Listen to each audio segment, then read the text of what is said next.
I'm not gonna have to rush, but there's not really any time for dilly-dallying.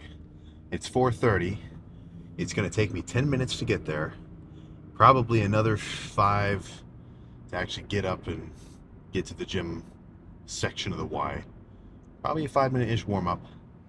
So I'd say honestly, I probably got about a little more than an hour for back and rear delts, which is about right.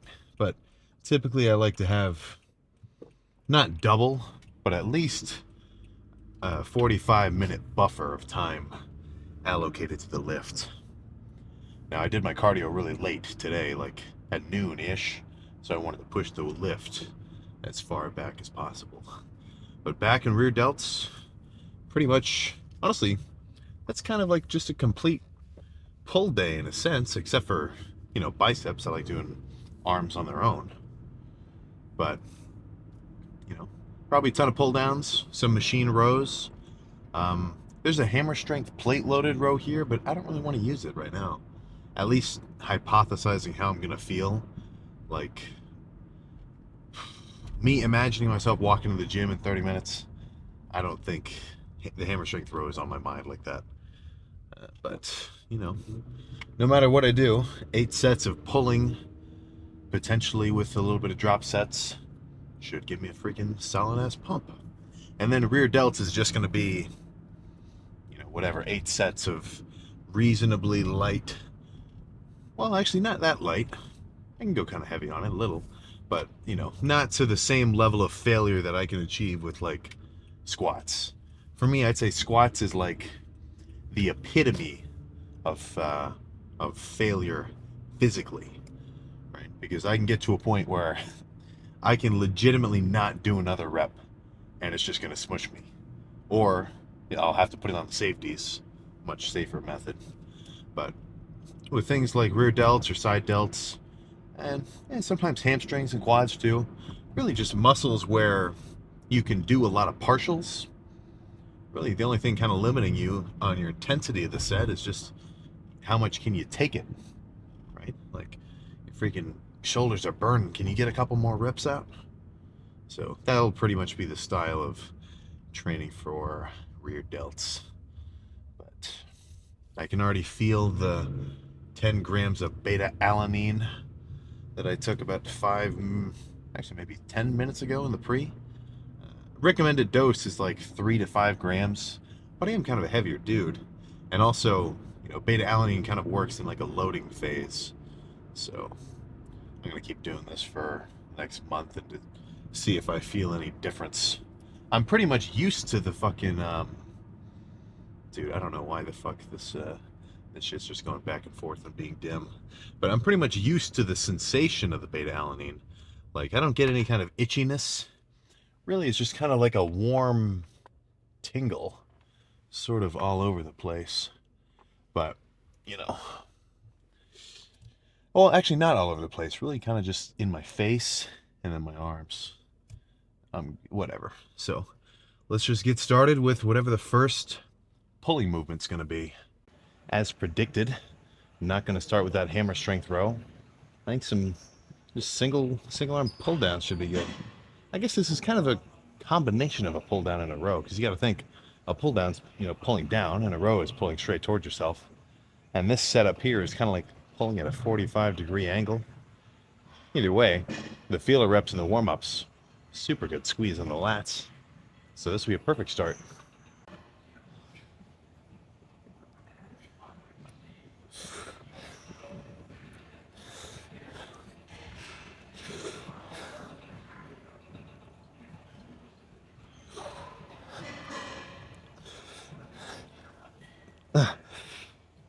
Oh.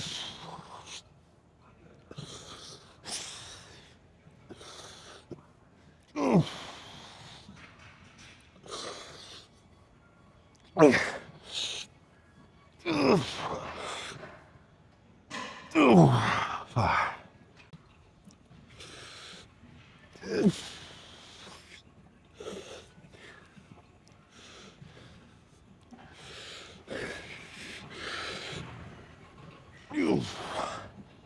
All right. Dude, honestly, I like this a lot. Let's just sit here for 4 more.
Okay.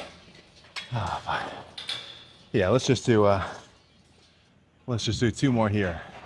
And then since this is like 90 freaking whatever percent lats, like I'm not getting any trap activation right now. I think after this, I'll do some kind of more upper back focused row. But that's for 2 sets from now. Or actually no, 3. There we go. Ugh.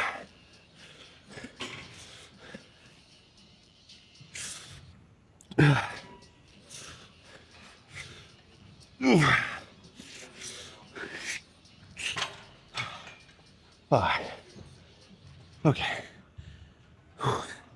With those last couple of reps, I couldn't even fucking actually bend my arms.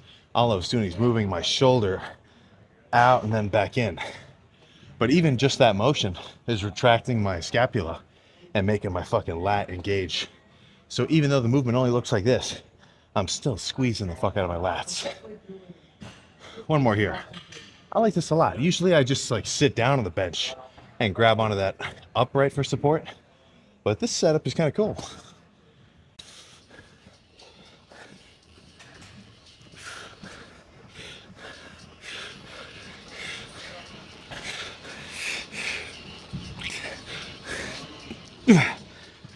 Okay. I've got a specific machine in mind for the upper back bias rows. Ooh, dude. Fuck. This is a serious stretch. Like, even on normal pull downs, I think, I don't know, something about being able to go lighter relatively. And something about the fact that this is like a double pulley cable as well. So you can't build up so much momentum. But something about this whole setup is really letting me get a huge stretch. And then the same thing, I'm getting a sweet squeeze too. Whew. This is definitely going to get implemented more often. But let's go do some rows. We're more than halfway done with back. You know, sometimes I don't love these double arm row machines because I feel like I'm just going to collapse my lungs from all the pressure on my chest. But this one I do like. And even though it is the whole stack, it's not heavy enough to like, you know, crack my sternum in half. So I like it. But 2 here at least. If I like it, then hey, I might just finish with 3 and then it'll just be a 2 movement back day. But I'm probably more likely to predict 2 here and then a set of like pullovers or something.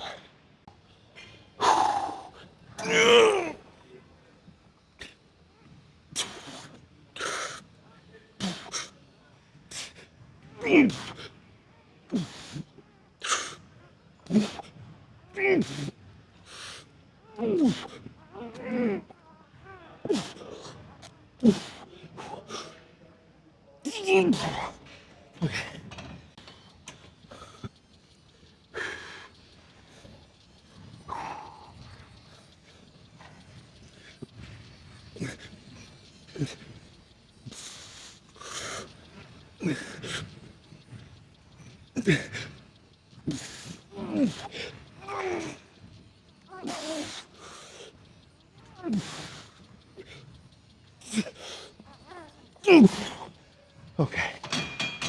Yeah, that's enough of that. Actually, I just remembered a perfect movement to finish on. Whew. So let's jump onto it. So purely for efficiency's sake, I'll do some double arm pullovers. Usually I'd rather do single arm, like with the rope.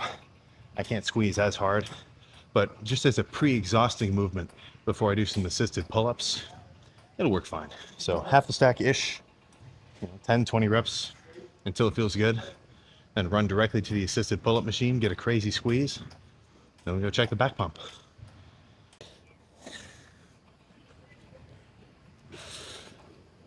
Oh. Okay. So that wasn't a failure, that was just as a pre-exhaust.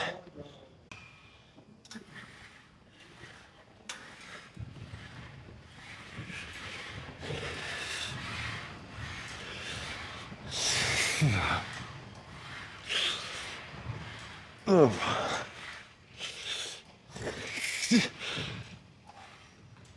Okay. Oh, fine. All right. Let's go pump. Let's go pump the check and discuss. Ooh. There used to be like a dimmer switch in here, but now it's just full bright. I guess let's see if it translates to good lighting or not. But we're not done yet. I'm just doing the back pump check. Still gotta go do rear delts. A classically neglected muscle. But I don't want to turn this into a lecture. So yeah, that was, a pretty simple back day. What, only 8 sets? I'll be real with you, that wasn't the craziest back day. But with the goal of, maintaining strength and muscle on this cut, perfectly satisfactory. So let's see what we're looking like.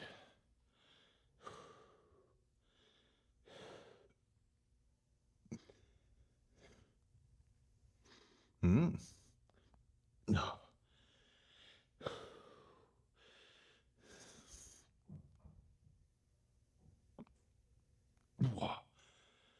Oh, the only 2 poses there are for back.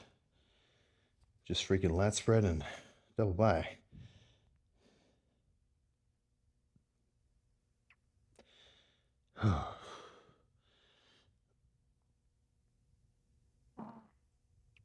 Okay. Oh, rear delts is just going to be freaking. Honestly, probably. I'm not certain, but I know for a fact I'm just going to go spam reverse pec deck for a while first. So let's not get out of the zone and just get back up there.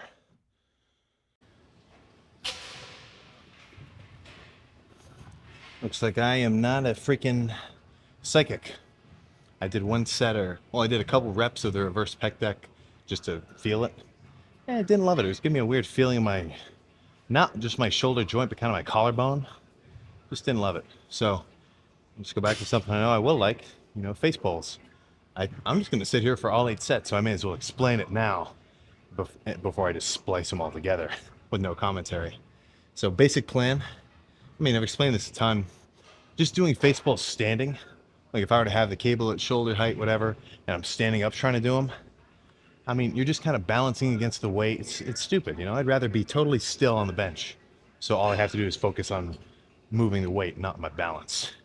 So, as heavy as you can go without activating your traps too much. Because you got to remember this is probably the most important, what's the word I'm thinking of? The most important cue to focus on when you do these face pulls is, like, let's say I'm laying down. Do not pull with your shoulders. Well, do pull with your shoulders. Don't pull with your back.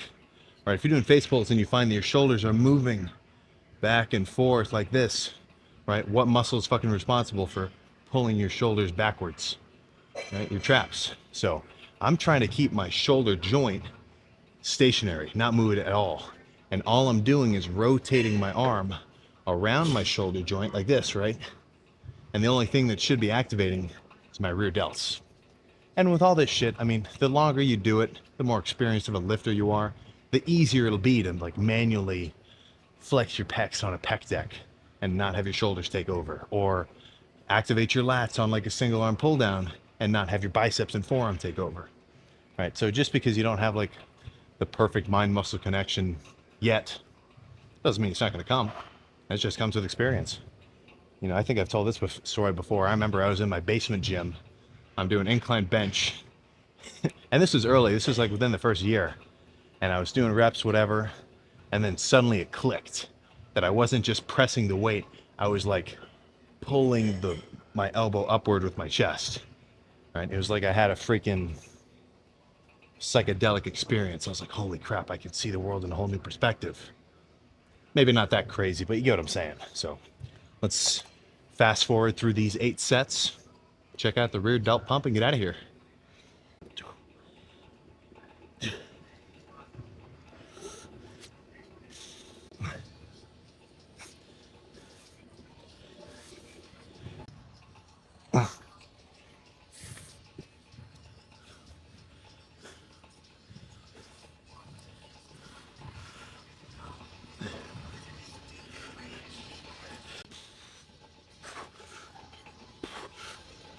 Okay. Little change of plans. I thought it would feel good. I think a little warm up helped me too.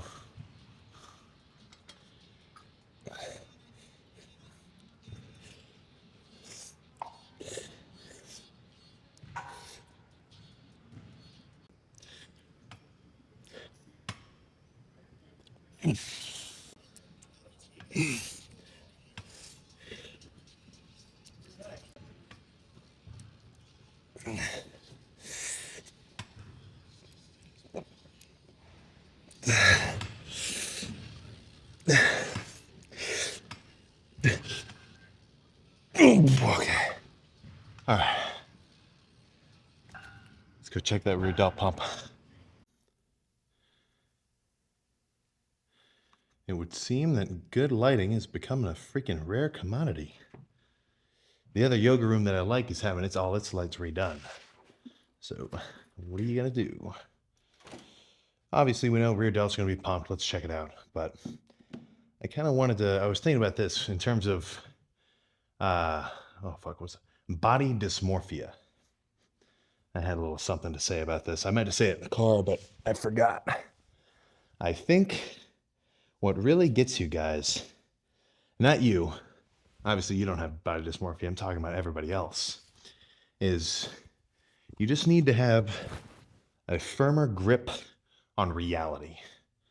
So I think a lot of people, just in general, let's say relatively advanced lifters, advanced enough to be able to go to the gym and get a good pump, you know, they're going to see themselves pumped up. And in their mind, that's their new normal. Them fully pumped, their peak, like veiniest, fullest, freakiest state. That's what they take as their new normal. And then, of course, when they fucking walk around all day, they're like, oh man, I look like shit now. No. The pump is, if you ever even come close to thinking of yourself, like if you imagine yourself in your mind and you think of your pumped self, dude, you're boned. You got to fix that shit quick. You know, when you're pumped, that's when you're bigger than normal. If you take that as, if you consider this your normal, then when you're just walking around like a Joe, whatever, unpumped, you're like, oh, now I feel extra small. You know, I just think that that's, I don't know, that just felt like it warranted mentioning. So, and then another thing too, just kind of translating more so into how this relates to, you know, like bulking and cutting and whatnot. People kind of put a lot of emphasis. Oh my God, let's put a pause on the speech. I can't do both at once. Dude, the fucking right rear delt is just poking over the tricep. Oh. I'll get back to my speech in a moment. Dude, yeah, same thing with the left. Having big ass rear delts, that's what gives your shoulder a round look. Yeah, see, look at it. It just scooping over the back of my fucking, well, almost over my fucking traps. Dude, oh my God.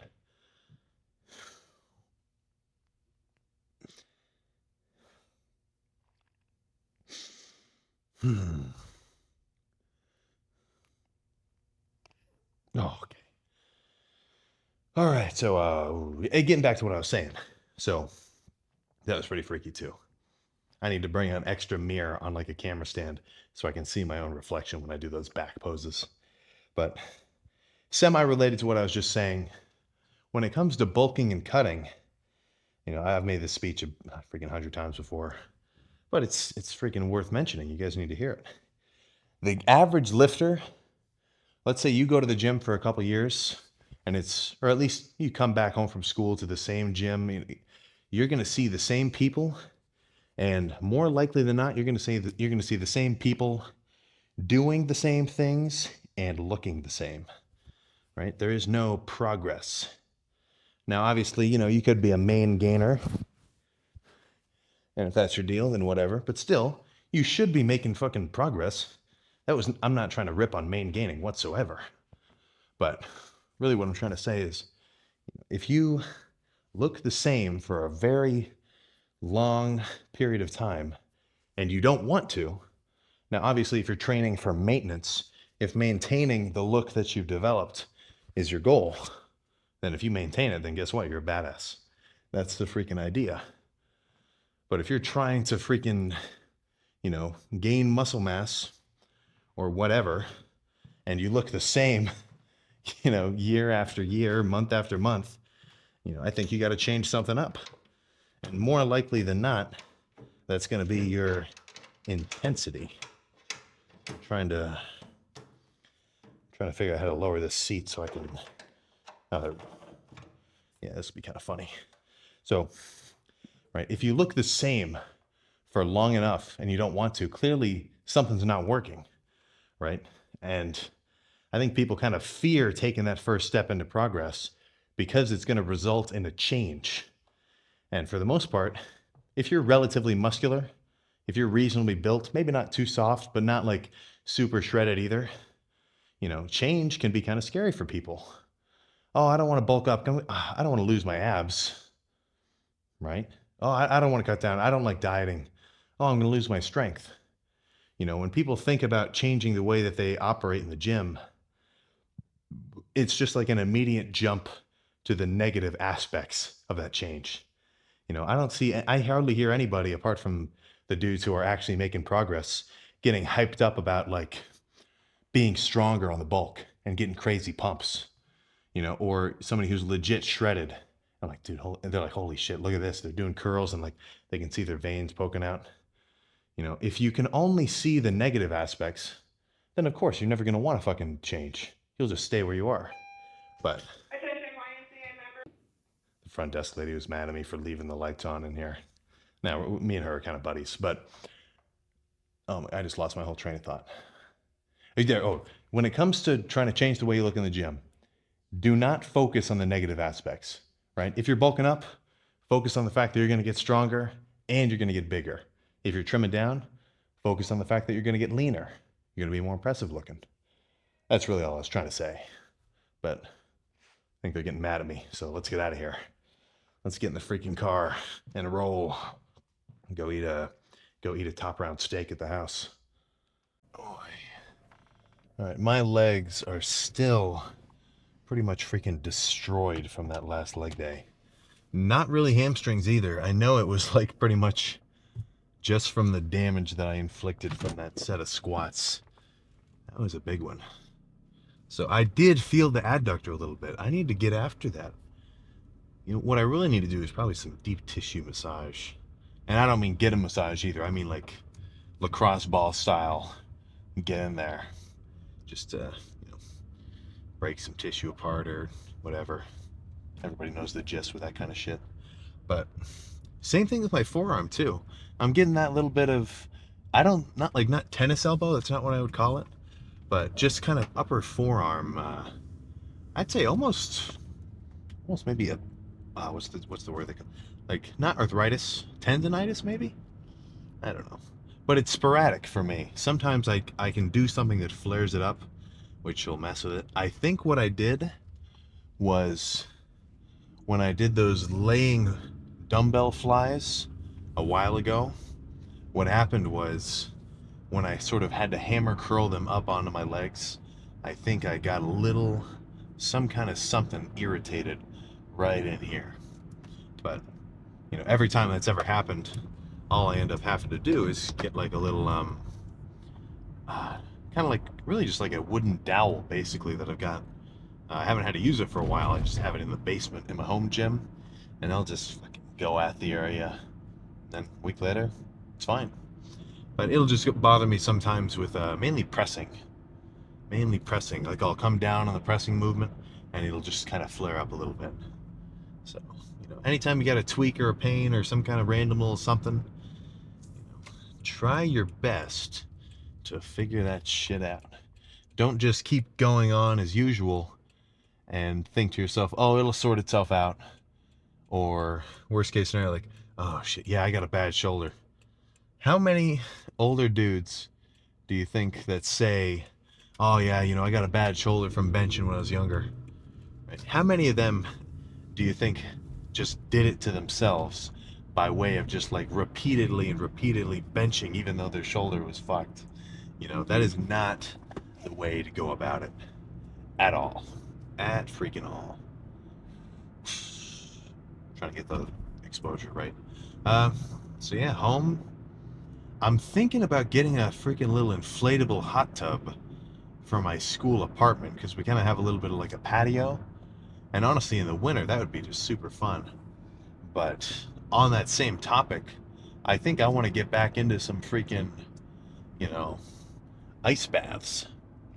Not for any hypothetical, like, badass benefits, but honestly, just kind of, I don't know, I just like them post cardio, you know? Like, it just kind of feels cool doing post workout, or no, like cardio, build up a huge sweat, and then jump straight into an ice bath for 15 minutes.